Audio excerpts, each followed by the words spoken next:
Hello everyone, I am Smriti Sinha here and welcome back to our channel Science Zone. Today you follow, tomorrow we lead.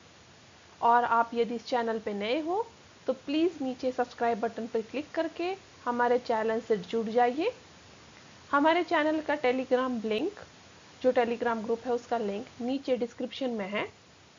ये जो video मैं बना रही हूँ वो है important reactions, important name reactions जो आपके बोर्ड एग्जाम के लिए बहुत काम आएगा, साथ ही साथ आपके कॉम्पिटिटिव एग्जाम्स के लिए भी काम आएगा। आपको इस जो नोट्स हैं इस वीडियो के, जो भी हम नेम रिएक्शन पढ़ रहे हैं उनके नोट्स का लिंक जो है आपको नीचे डिस्क्रिप्शन में मिल जाएगा। आप वहां से नोट्स डाउनलोड कर सकते हैं।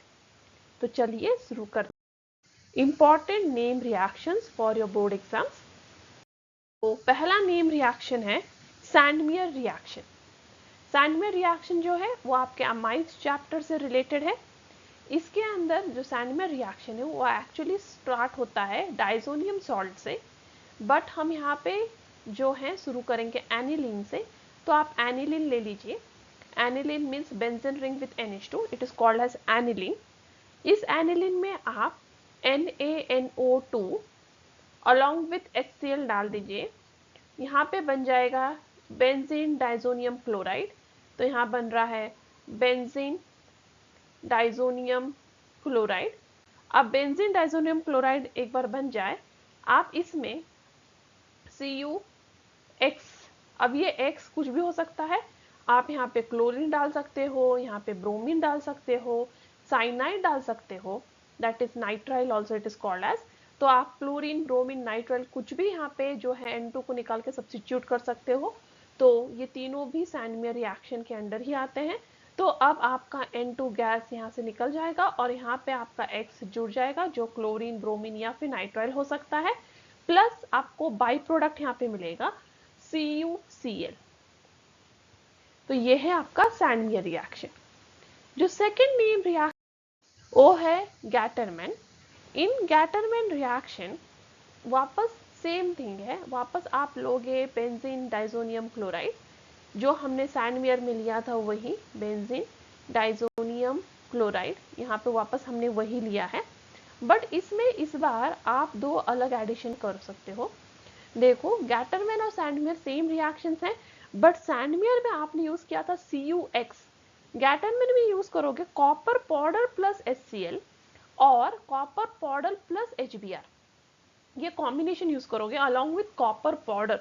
वहां कॉपर पाउडर ने यूज किया था, कॉपर क्लोराइड, कॉपर ब्रोमाइड और कॉपर नाइट्राइल वो यूज किया था, पर यहाँ पे आप सेपरेटली यूज कर रहे हो कॉपर पाउडर को। और यहाँ पे फिर जब आपने यहाँ पे HCl डाला है तो आपका डाइजोनियम क्लोराइड Cl से रिप्लेस हो जाएगा और आपको N2 गैस मिलेगा प्लस CuX मिलेगा। और यदि आपने HBr डाला है तो वापस आपका डाइजोनियम जो है वो रिप्लेस हो जाएगा Br से और आपको मिलेगा N2 प्लस CuX। तो ये गैटरमैन है जो बहुत ही सिमिलर है सैंडमियर रिएक्शन। नेक्स्ट है बाल्स रिएक्शन। अब इस रिएक्शन में ये भी सेम उसी की तरह का रिएक्शन है, गैटरमैन और सैंडमियर की तरह। यहाँ पे वापस आप एनिलीन ले लीजिए। एनिलीन में पहले आप डालोगे NaNO2 in the presence of HCl। तो आप ऑब्वियसली आपको क्या मिलेगा, पहले डाइजोनियम क्लोराइड और फिर आप सेकेंड स्टेप में उस डाइजोनियम क्लोराइड में, that is benzene diazonium salt में, अब आप डाल दो HbF4। जैसे आज आप अभी HbF4 डालोगे, यहाँ पे जो बेंजीन डाइजोनियम क्लोराइड है वो बन जाएगा N2 पॉजिटिव BF4 नेगेटिव। अब ये आपका जो इंटरमीडिएट बन गया, आप इस इंटरमीडिएट को आप हीट करो। हीट करते ही आप ये कन्वर्ट हो जाएगा फ्लोरोबेंजीन में। ये बन गया आपका fluorobenzene plus N2 gas release हो जाएगा प्लस आपको मिलेगा बोरॉन फ्लोराइड BF3। ये हुआ आपका। नेक्स्ट है फ्लिंकिंस्टन रिएक्शन। फ्लिंकिंस्टन रिएक्शन जो है वो हैलोजन एक्सचेंज रिएक्शन है। इसमें आप ले लीजिए RX। अब ये आपका X कुछ भी हो सकता है, क्लोरीन या ब्रोमीन, ये कोई भी X हो सकता है, तो आपने RX ले लिया। अब आप इसमें डाल रहे हो सोडियम आयोडाइड।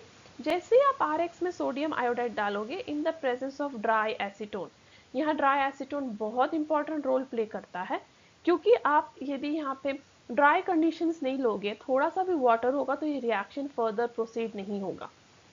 जैसे आप ये डालोगे X जो है वो Na के साथ कंबाइन होके आपको बाई प्रोडक्ट दे देगा NaX, और आपका R आयोडीन के साथ कंबाइन होके देगा अल्काइल आयोडाइड। इसलिए इसे हम हैलोजन एक्सचेंज रिएक्शन कहते हैं, क्योंकि क्लोरीन या ब्रोमीन ये हैलोजन जो है वो रिप्लेस हो जाएंगे, एक्सचेंज हो जाएंगे विद आयोडीन, इसलिए हैलोजन एक्सचेंज रिएक्शन का एग्जाम्पल है जहां पे अल्काइल आयोडाइड बनता है।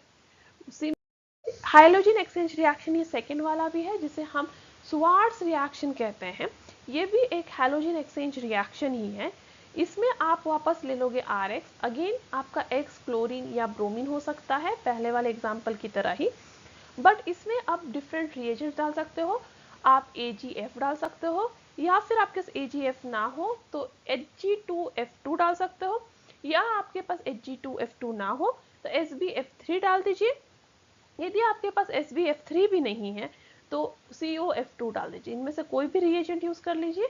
तो अब बेसिकली वापस आपका X जो है उन मेटल के साथ चला जाएगा, या Hg के साथ, Hg के साथ, Sb के साथ, या कोबाल्ट के साथ।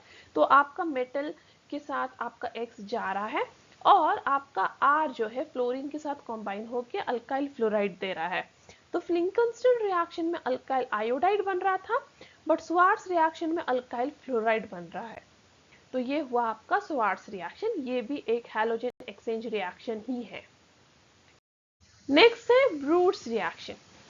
अब ब्रूट्स रिएक्शन में जो है, ब्रूट्स रिएक्शन जो है वो अल्कीन के फॉर्मेशन के लिए है। तो यहाँ पे आप ले लोगे 2 मॉलिक्यूल्स ऑफ अल्काइल हैलाइड, तो आप 2 मॉलिक्यूल अल्काइल हैलाइड का ले लीजिए, ठीक है, और उसमें डाल दीजिए 2 सोडियम। तो मैंने 2 मॉलिक्यूल अल्काइल हैलाइड के लिए उसमें मैंने 2 सोडियम डाल दिए। दोनों अल्काइल हैलाइड का जो हैलोजन है वो सोडियम के साथ कंबाइन होके चला जाएगा बाहर, ठीक है। दोनों अल्काइल हैलाइड का जो ये हैलोजन था वो चला गया सोडियम के साथ कंबाइन करके बाहर, और यहाँ पे बना C2H5 C2H5, दोनों C2H5 दोनों मॉलिक्यूल के एक दूसरे साथ कंबाइन हो गए, मतलब ये बन गया C4H10, यही बन गया वो C4H10 जो है ब्यूटेन। तो यहाँ पे आपका अल्काइल हैलाइड जो है वो अल्कीन में कन्वर्ट हो गया, प्लस 2NaBr भी आपको मिला। अब यहाँ पे जो है इंपॉर्टेंट याद रखना है आपको, ड्राई ईथर चाहिए, क्योंकि यहाँ पे एक भी ड्रॉप वाटर का रहेगा तो वाटर जो है सोडियम मेटल के साथ रिएक्ट करने लगेगा, और यदि उसने सोडियम मेटल के साथ रिएक्ट किया तो सोडियम आपके अल्काइल हैलाइड के साथ रिएक्ट नहीं कर पाएगा।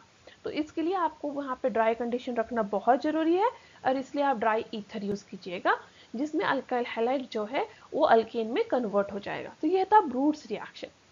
अब नेक्स्ट है ब्रूट्स रिएक्शन जो वेरी सिमिलर है ब्रूट्स रिएक्शन के, बट यहाँ पे एक अल्काइल और एक अराइल हैलाइड लेना है आपको।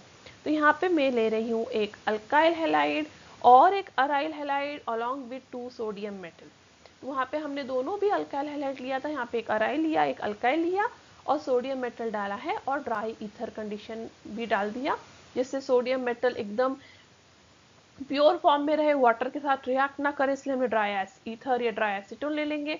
और यहाँ पे अब क्या होगा, आपका जो बेंजीन रिंग है वो R ग्रुप के साथ जुड़ जाएगा, और दोनों भी X जो है Na के साथ चले जाएंगे NaX बन के। तो यहाँ पे आपको मिलेगा सब्स्टिट्यूटेड बेंजीन। नेक्स्ट है फिटिक रिएक्शन। फिटिक रिएक्शन भी ब्रूट्स और ब्रूट्स फिटिक रिएक्शन की तरह ही है, बस यहाँ पे एक चीज है कि यहाँ पे आपको चाहिए अराइल हैलाइड। तो आप यहाँ पे ले लोगे दोनों भी मॉलिक्यूल अराइल हैलाइड का। ब्रूट्स में दोनों अल्काइल थे, ब्रूट्स फिटिक में एक अराइल और एक अल्काइल हैलाइड था, बट फिटिक में आपके दोनों भी अराइल हैलाइड है सोडियम मेटल के साथ, और इसमें वापस आप डालोगे ड्राई ईथर। ड्राई ईथर डालते ही आप देखोगे कि दोनों बेंजीन रिंग एक दूसरे से जुड़ गए हैं और उन्होंने बना लिया है बाइफिनाइल। तो ये बन गया आपका बाइफिनाइल प्लस 2NaX। तो आपको फिटिक रिएक्शन ही एक ऐसा नेम रिएक्शन है जो आपको बाइफिनाइल एज अ प्रोडक्ट देता है। नेक्स्ट है Friedel craft alkylation reaction. Friedel craft alkylation reaction जो है वो फ्रीडल क्राफ्ट साइंटिस्ट ने ढूंढा था। इसमें आप बेंजीन रिंग लोगे, बेंजीन रिंग में आप कोई भी अल्काइल हैलाइड डालोगे, जो भी अल्काइल हैलाइड आपको जोड़ना है बेंजीन रिंग से वो अल्काइल हैलाइड आप डाल दीजिए in the condition of anhydrous AlCl3। यहाँ पे एनहाइड्रस AlCl3 चाहिए क्योंकि यहाँ पे वापस ड्राई कंडीशन चाहिए, इसलिए anhydrous means dry powder of AlCl3। और आप देखोगे जो आपका अल्काइल ग्रुप है वो बेंजीन रिंग से जाके जुड़ जाएगा। तो फ्रीडल क्राफ्ट अल्काइलेशन है। बट फ्रीडल क्राफ्ट अल्काइलेशन में एक बात आपको ध्यान रखना है, ये तो ठीक है जब बेंजीन खाली बेंजीन था, आप C2H5 को कोई भी पोजीशन पे जोड़ सकते हो क्योंकि बेंजीन के सारे पोजीशन सेम होते हैं। तो इस बेंजीन रिंग के सारे पोजीशन ऑल द 6 कार्बन जो है वो सेम है क्योंकि यहाँ पे कोई और ग्रुप अटैच नहीं है, इसलिए यहाँ पे आप कहीं पे भी C2H5 जोड़ दो, it is one and the same. But जब बेंजीन रिंग में दो डिफरेंट कंडीशन है, जैसे कोई इलेक्ट्रॉन डोनेटिंग ग्रुप पहले से अटैच है या फिर इलेक्ट्रॉन विड्रॉइंग ग्रुप पहले से अटैच है और अब आपको उसमें फ्रीडल क्राफ्ट अल्काइलेशन करना है, तो दो डिफरेंट टाइप ऑफ प्रोडक्ट मिलेंगे। तो आप सेम रिएजेंट यूज कर लो यहाँ पे for this benzene ring with OCH3 जिसको एनिसोल कहते हैं।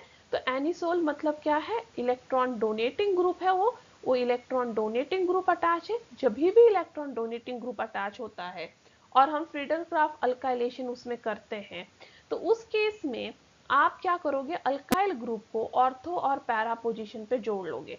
तो उस केस में आप अल्काइल ग्रुप को ऑर्थो और पैरा पोजीशन में जोड़ लोगे क्योंकि ये जो है इलेक्ट्रॉन डोनेटिंग ग्रुप अटैच है। बट जब नाइट्रोबेंजीन है मतलब इलेक्ट्रॉन विड्रॉइंग ग्रुप अटैच है। तो जब भी इलेक्ट्रॉन विड्रॉइंग ग्रुप अटैच होगा उस केस में आप ऑर्थो और पैरा नहीं पर मेटा पोजीशन पे आपके इनकमिंग ग्रुप को जोड़ोगे।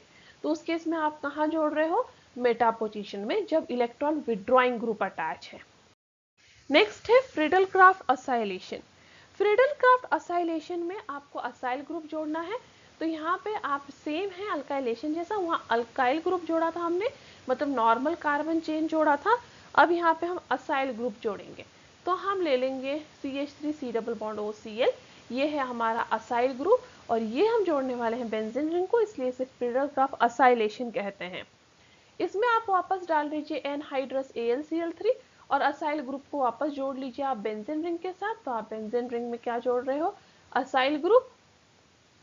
ठीक है, तो ये हो गया आपका Friedel craft acylation. राइमन-टाइमन reaction. राइमन-टाइमन reaction में आप ले लोगे फिनॉल, आपका स्टार्टिंग होगा फिनॉल। तो फिनॉल में आप पहले डालोगे क्लोरोफॉर्म, फिनॉल में आप डाल रहे हो क्लोरोफॉर्म और उसके साथ आप डाल रहे हो NaOH। जैसे आप फिनॉल में डाल दोगे क्लोरोफॉर्म और NaOH तो क्या हो जाएगा, आपका फिनॉल का OH जो है वो नेगेटिव Na पॉजिटिव बन जाएगा क्योंकि फिनॉल का हाइड्रोजन एसिडिक होता है। एसिडिक होने के वजह से वहाँ का हाइड्रोजन जो है बेस से रिप्लेस हो जाएगा, तो बेस जो है उसका हाइड्रोजन एब्स्ट्रैक्ट कर लेगा और O नेगेटिव Na पॉजिटिव बन जाएगा और क्लोरोफॉर्म जो है यहाँ पे जुड़ जाएगा CHCl2 बन के। ये एक रिएक्शन इंटरमीडिएट है, स्क्वायर ब्रैकेट में इसलिए लिखा जा रहा है क्योंकि अनस्टेबल प्रोडक्ट है। अब आप इसमें सेकेंड मॉलिक्यूल ऑफ NaOH डाल दीजिए। जैसे आप सेकेंड NaOH डालोगे आपका CHCl2 जो है वो CHO में कन्वर्ट हो जाएगा, तो ये CHO में कन्वर्ट हो जाएगा और यहाँ पे O negative Na positive as it is रहेगा। अब आप इसमें डाल दीजिए एसिड। जैसे आप एसिड डालोगे आपका ONA जो है OH में कन्वर्ट हो जाएगा क्योंकि यहाँ पे जो है एसिडिफिकेशन हो गया, जो आपका सॉल्ट है O नेगेटिव उसने एसिड ले लिया और यहाँ पे बन जाएगा CHO। मतलब राइमन-टाइमन रिएक्शन में आपका फिनॉल जो है वो कन्वर्ट हो रहा है सैलिसिल एल्डिहाइड में। तो यहाँ पे वो दे रहा क्या है, salicyl aldehyde as the product. Next है कोलवेज रिएक्शन। अब कोलवेज रिएक्शन में भी it is very similar to Reimer Tiemann क्योंकि वहां पे सैलिसिल एल्डिहाइड बन रहा था, यहाँ पे बनेगा सैलिसिलिक एसिड। तो वापस आप फिनॉल ले लो, फिनॉल में NaOH डालो। जैसे ही आप फिनॉल में NaOH डालोगे आपका फिनॉल जो है वापस सॉल्ट में कन्वर्ट हो जाएगा, O नेगेटिव Na पॉजिटिव। अब आप इसमें डाल दो पहले CO2 गैस और फिर इसको एसिडिफाइड कर देना CO2 गैस डालने के बाद, तो आपको मिल जाएगा salicylic acid as the product. तो यहाँ पे बन जाएगा OH और यहाँ पे बनेगा CO2H और ये बन गया आपका सैलिसिलिक एसिड। तो डाइमंड रिएक्शन फिनॉल को कन्वर्ट कर रहा था सैलिसिल एल्डिहाइड में, कोलबेस कन्वर्ट कर रहा है फिनॉल को सैलिसिलिक एसिड में। नेक्स्ट है रोजनमंड रिएक्शन। रोजनमंड रिएक्शन एक बहुत ही अच्छा नेम रिएक्शन है क्योंकि वो डायरेक्टली आपके बेंजाइल क्लोराइड को बेंजाइल डिहाइड में कन्वर्ट करता है। तो आप बेंजाइल क्लोराइड ले लीजिए या फिर कोई भी एसाइलिक क्लोराइड ले लीजिए और उसमें H2 गैस पास कीजिए इन the presence of palladium and BaSO4। Palladium और BaSO4 का बहुत इंपॉर्टेंट रोल है क्योंकि वो बहुत इंपॉर्टेंट कैटलिस्ट है जो ये रिएक्शन के कन्वर्जन में आपको हेल्प करेंगे। और अब आपका क्लोरीन जो है, जो भी असाइल क्लोराइड है, उसका क्लोरीन वो निकल जाएगा वहां से और वहां पे लग जाएगा हाइड्रोजन। तो असाइल क्लोराइड कन्वर्ट हो जाता है एल्डिहाइड में। नेक्स्ट है स्टेफन रिएक्शन। सो स्टेफन रिएक्शन में आप क्या लोगे, नाइट्राइल लोगे। तो आप ले लोगे कोई भी nitrile, that is Stephen reaction, उसमें आप डालोगे SnCl2 that is stannous chloride और फिर उसमें डालोगे HCl। ठीक है, नाइट्राइल क्लोराइड में आपने नाइट्राइल ले लिया, उसमें स्टेनस क्लोराइड डाला और HCl डाला। जैसे आप वो डालोगे वो पहले कन्वर्ट हो जाएगा इमीन में, तो पहले वो कन्वर्ट हो गया इमीन में, फिर इसमें इमीन में आप डाल दो H3O प्लस और जैसे आप H3O प्लस डालोगे तो आपका इमीन का जो है यहाँ पे से ब्रेक हो जाएगा और जो भी ब्रेक होने के बाद यहाँ पे एक्चुअली CH है इसके पास पहले से और यहाँ पे जो ब्रेक हुआ है ना डबल बॉन्ड, वहां पे ऑक्सीजन लग जाएगा। तो NH की जगह सिर्फ आपको ऑक्सीजन ऐड करना है बस। तो ये बन गया आपका एल्डिहाइड। तो स्टेफन रिएक्शन जो है वो आपके नाइट्राइल को या साइनाइड को कन्वर्ट कर देता है एल्डिहाइड में। नेक्स्ट है इटार्ड रिएक्शन। इटार्ड रिएक्शन में आप टोलिन ले लीजिए, toluene means benzene ring with CH3। Toluene में आप डाल दीजिए chromyl chloride that is CrO2Cl2। तो टोलिन ले लिया, उसमें हमने क्रोमिल क्लोराइड डाला, उसमें डाल दिया हमने कार्बन डाइसल्फाइड। क्रोमिल क्लोराइड बहुत इंपॉर्टेंट रिएजेंट है इटार्ड रिएक्शन का, CrO2Cl2। अब ये आपको एक इंटरमीडिएट देगा। तो इटार्ड रिएक्शन का इंटरमीडिएट देखिए इस तरह से दिखता है, CH फिर O CrOHCl2 ट्वाइस। अब आप इसमें डाल दीजिए एसिड। जैसे आप एसिड डालिएगा आपका जो इंटरमीडिएट है वो ब्रेक डाउन हो जाएगा और दे देगा आपको एल्डिहाइड। तो क्रोमिल क्लोराइड जो है वो टोलिन को कन्वर्ट करता है एल्डिहाइड को में इन the presence of CrO2Cl2। Next है गैटरमैन कॉच रिएक्शन। देखिए गैटरमैन रिएक्शन डिफरेंट है, वो डाइजोनियम सॉल्ट को आपके सब्स्टिट्यूटेड बेंजीन में कन्वर्ट कर रहा है, पर गैटरमैन कॉच रिएक्शन डिफरेंट है। गैटरमैन कॉच रिएक्शन में आप ले लोगे बेंजीन रिंग, बेंजीन में आप डालोगे carbon monoxide in the presence of HCl और फिर डालोगे उसमें एनहाइड्रस AlCl3 और यहाँ पे जो आपका बेंजीन है उसमें लग जाएगा CHO। मतलब आपका गैटरमैन रिएक्शन आपके नॉर्मल गैटरमैन कॉच रिएक्शन आपके नॉर्मल बेंजीन को कन्वर्ट करता है बेंजल डिहाइड में। नेक्स्ट है क्लेमेंसन रिडक्शन। क्लेमेंसन रिडक्शन में आप ले लोगे एल्डिहाइड या फिर कीटोन। ठीक है, क्लेमेंसन रिएक्शन का ये है कि आप एल्डिहाइड ले लो या फिर कीटोन ले लो, कोई भी ये दोनों में से ले लो स्टार्टिंग। उसमें डाल दो आप zinc amalgam. Zinc amalgam means zinc in the presence of mercury and HCl। तो आपका एल्डिहाइड या फिर कीटोन जो है वो रिड्यूस हो जाएगा अल्केन में। तो ये आपका एल्डिहाइड या कीटोन को रिड्यूस कर रहा है अल्केन में, ये क्लेमेंसन है। उल्फ क्रिश्नर। उल्फ क्रिश्नर बहुत सिमिलर है क्लेमेंसन के ही क्योंकि वो भी आपके एल्डिहाइड या कीटोन को अल्केन में ही कन्वर्ट करता है। बस डिफरेंस है कि क्लेमेंसन में आपने डाला था HCl दैट इज एसिड और उल्फ क्रिश्नर में आप डालोगे बेस। तो यहाँ पे पहले हमने डाली NH2NH2। अब यहाँ पे जैसे मैं NH2NH2 डाल रही हूँ मेरा जो ऑक्सीजन है वो रिप्लेस हो रहा है NH2 से। तो यहाँ का दो हाइड्रोजन आप देखोगे, यहाँ के दो हाइड्रोजन और ऑक्सीजन वाटर बन के बाहर चले गए और रेस्ट ऑफ द थिंग वहां पे अटैच हो गया। अब इसी में मैं बेस डालूंगी, जैसे मैंने कहा Clemmensen in the presence of acid था, Wolff Kishner in the presence of base है, तो मैंने KOH डाल दिया in the presence of ethylene glycol. तो इथिलीन ग्लाइकोल भी डाल दूंगी मैं यहाँ पे। अब ये जैसे ही मैं डालूंगी ये पूरा ही टूट जाएगा और यहाँ पे लग जाएगा RCH2R प्लस N2 गैस। तो ये था उल्फ क्रिश्नर रिडक्शन। नेक्स्ट है टोलेंस टेस्ट। टोलेंस टेस्ट जो है वो स्पेसिफिक टेस्ट है पता लगाने के लिए कि मेरे गिवन कंपाउंड में एल्डिहाइड है कि नहीं। तो टोलेंस टेस्ट में मैं कोई भी एक एल्डिहाइड लूंगी, एल्डिहाइड में टोलेंस रिएजेंट डालूंगी, ये है Tollens reagent silver along with NH3 twice, plus ये और फिर इसमें डाल दूंगी मैं थोड़ा सा बेस। ये डालते ही यदि मेरे पास जो एल्डिहाइड है वो एल्डिहाइड ऑक्सीडाइज हो जाएगा एसिड में, साथ ही साथ मुझे मिलेगा 2 सिल्वर का मॉलिक्यूल, साथ ही मुझे मिलेगा वाटर प्लस अमोनिया। यहाँ पे खास बात ये है, जो ये सिल्वर है वो टेस्ट ट्यूब के वॉल्स पे जमा हो जाएगा और आपका टेस्ट ट्यूब जो है वो एक मिरर की तरह दिखने लगेगा। इसलिए टोलेंस टेस्ट को हम सिल्वर मिरर टेस्ट भी कहते हैं, क्योंकि आपके टेस्ट ट्यूब के वॉल्स पे जो है एक सिल्वर का कोटिंग दिखने लगता है जो मिरर की तरह दिखता है। और यदि सिल्वर मिरर बन गया आपका इस टेस्ट के बाद, मतलब आपका स्टार्टिंग मटेरियल एल्डिहाइड ही था, यदि नहीं बना मतलब स्टार्टिंग एल्डिहाइड नहीं। नेक्स्ट है फेलिंग्स टेस्ट। फेलिंग्स टेस्ट में आप वापस ले लोगे एल्डिहाइड, तो आप फेलिंग्स टेस्ट में ले लीजिए एल्डिहाइड और इसमें डाल दीजिए आप कॉपर। तो फेलिंग्स टेस्ट में आपने ले ली एल्डिहाइड, उसमें डाला कॉपर, उसमें डाला आपने कोई भी बेस। जैसे आप डालोगे वापस आपको मिलेगा एसिड CO नेगेटिव, प्लस आपको मिलेगा कुप्रस ऑक्साइड Cu2O, प्लस आपको मिलेगा वाटर। और ये जो क्यूप्रस ऑक्साइड है उसका पीपीटी आपको रेड ब्राउन कलर का मिलेगा। यदि आपको ये रेड ब्राउन कलर का पीपीटी मिला मतलब स्टार्टिंग मटेरियल आपका जो था वो एल्डिहाइड था, यदि नहीं मिला मतलब स्टार्टिंग एल्डिहाइड नहीं कोई और कंपाउंड। नेक्स्ट है अल्डोल कंडेंसेशन।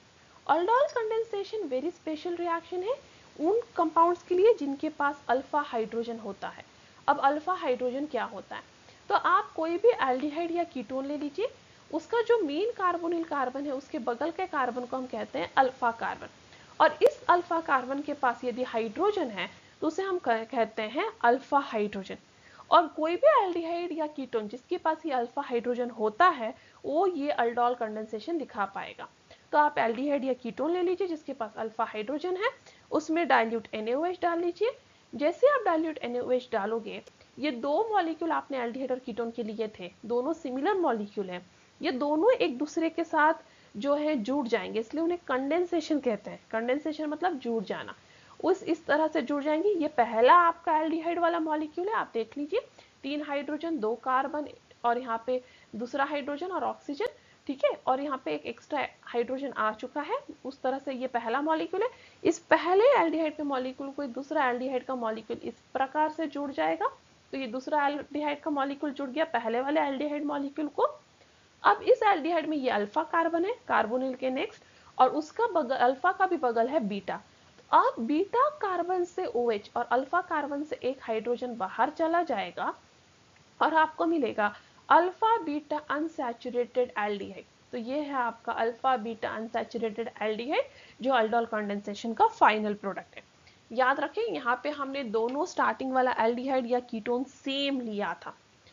हम स्टार्टिंग का दोनों एल्डिहाइड या कीटोन डिफरेंट लें तो उसे हम कहेंगे cross aldol condensation. Cross aldol condensation में हमारे दोनों भी एल्डिहाइड या कीटोन मॉलिक्यूल डिफरेंट होंगे, बट याद रखें उनमें से कम एक मॉलिक्यूल के पास अल्फा हाइड्रोजन एटम होना ही चाहिए। कम से कम एक के पास तो अल्फा हाइड्रोजन होना ही चाहिए, तो ही पॉसिबल है। अब यहाँ पे जब मैं तो डिफरेंट मॉलिक्यूल एल्डिहाइड या कीटोन की यूज कर रही हूँ तो 4 पॉसिबल प्रोडक्ट मिल रहे हैं। 4 क्यों? क्योंकि ये जो ए मॉलिक्यूल है वो देखिए हमने जब बीकर में लिया तो एक एक मॉलिक्यूल दोनों के नहीं लेंगे, ऑब्वियसली ए और बी के हम दोनों के एक एक मॉलिक्यूल नहीं लेंगे, बहुत सारे मॉलिक्यूल्स लेंगे। एक ड्रॉप में कुछ 10 से 20 मॉलिक्यूल्स होते हैं, तो एक ड्रॉप भी हमने डाला तो मतलब ए के हमने 10 मॉलिक्यूल ऐड कर दिया है, तो ए अपने जैसे ए के साथ रिएक्ट करेगा और एक प्रोडक्ट देगा, बी अपने जैसे ही बी के साथ रिएक्ट करेगा और दूसरा प्रोडक्ट देगा, तो उसे हम सेल्फ कंडेंसेशन प्रोडक्ट कहते हैं। फिर ए बी के साथ रिएक्ट करेगा, तीसरा प्रोडक्ट देगा, और फिर बी ए के साथ रिएक्ट करेगा और फोर्थ प्रोडक्ट देगा, उसे हम क्रॉस प्रोडक्ट कहते हैं। तो ए के साथ रिएक्ट कर रहा है, बी के साथ रिएक्ट कर रहा है, सेल्फ कंडेंसेशन, और ए बी के साथ कर रहा है, बी ए के साथ कर रहा है, क्रॉस कंडेंसेशन, और उसके वजह से यहाँ पे 4 पॉसिबल प्रोडक्ट हैं। तो ये है आपका फर्स्ट प्रोडक्ट, ये है आपका सेकंड प्रोडक्ट,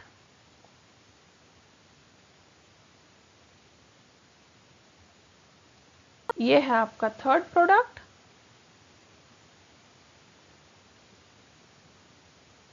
और ये है आपका last product, that is fourth.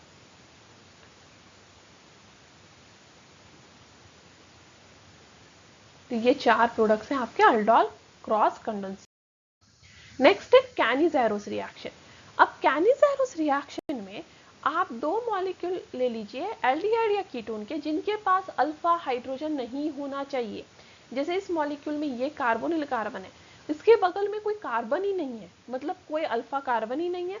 जब अल्फा कार्बन ही नहीं है तो अल्फा हाइड्रोजन भी नहीं है, तो नो अल्फा हाइड्रोजन। ये कैनिज़ेरोस का इंपॉर्टेंट कंडीशन है।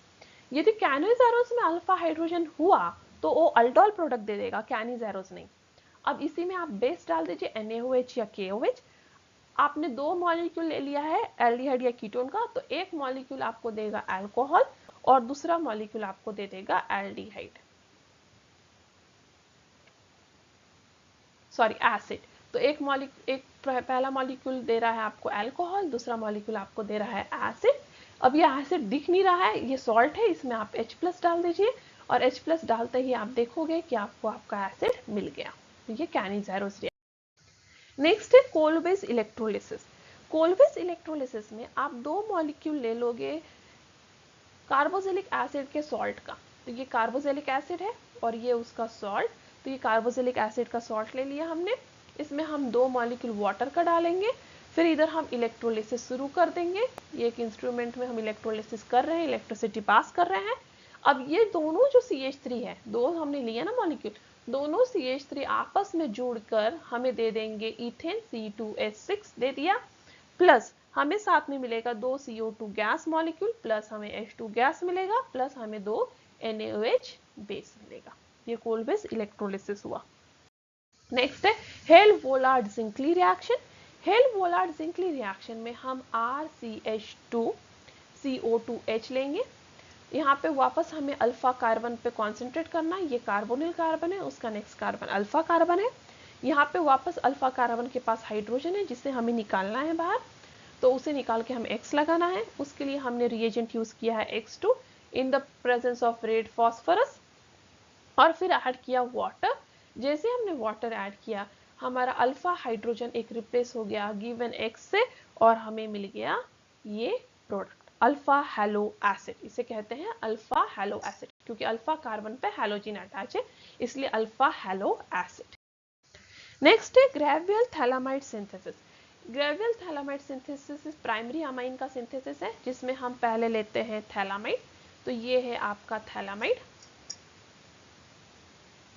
ये हमने ले लिया है यहाँ पे थैलामाइड। थैलामाइड में हम डालेंगे बेस। बेस डालते ही थैलामाइड का जो H है वो एसिडिक है, इसलिए वो बाहर चला जाएगा और N नेगेटिव K पॉजिटिव बन जाएगा। आप KOH की जगह NaOH भी यूज कर सकते हो। अब आप इसमें डाल लीजिए RX।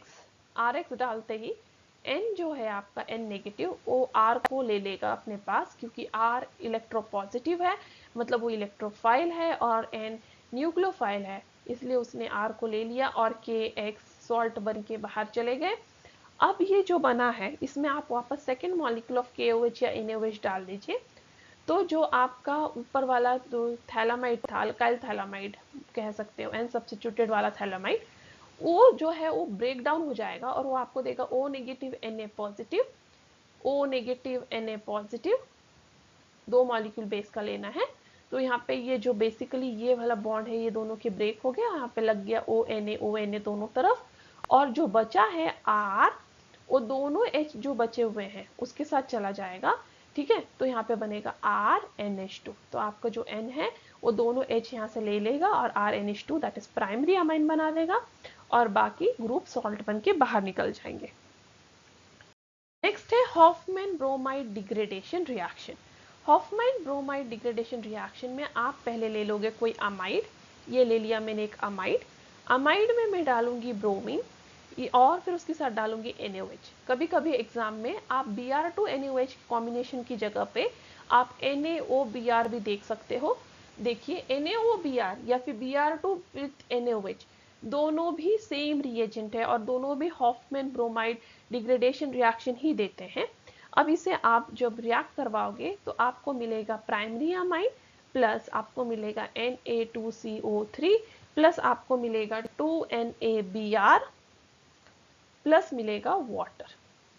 याद रखें यहाँ पे जो भी अमाइड है उसमें से कार्बोनिल निकल जाएगा और ये R और NH2 जुड़ के प्राइमरी अमाइन देंगे। तो यहाँ पे अमाइड जो है प्राइमरी अमाइन में कन्वर्ट हो रहा है with 1 carbon less in number, इसलिए इसे स्टेप डाउन रिएक्शन भी कहते हैं। नेक्स्ट है कार्बाइल अमाइन रिएक्शन। ये रिएक्शन बहुत स्पेसिफिक है प्राइमरी अमाइंस के लिए, सिर्फ प्राइमरी अमाइंस इस रिएक्शन को पॉजिटिव टेस्ट देते हैं। तो आप प्राइमरी अमाइन ले लीजिए, उसमें क्लोरोफॉर्म डालिए, उसमें 3 मॉलिक्यूल्स ऑफ NaOH या KOH डालिए और इस मिक्सचर को हीट कीजिए। हीट करते ही आपको बहुत गंदा सा फॉल स्मेल आया, जो ये आइसोनाइट्राइल या आइसोसाइनाइड का टेस्ट हो, मतलब स्मेल होगा। यदि आपको गंदा सा स्मेल आया मतलब आपका स्टार्टिंग मटेरियल जो था वो प्राइमरी अमाइन था। यदि गंदा सा स्मेल नहीं आया, फॉल स्मेल नहीं आया, मतलब आपका स्टार्टिंग जो सेकेंडरी या टर्शरी अमाइन था, क्योंकि सिर्फ और सिर्फ प्राइमरी अमाइन ही ये टेस्ट पॉजिटिव देते हैं बाय जनरेशन ऑफ आइसोसाइनाइड, जो एक बहुत फॉल स्मेलिंग कंपाउंड है।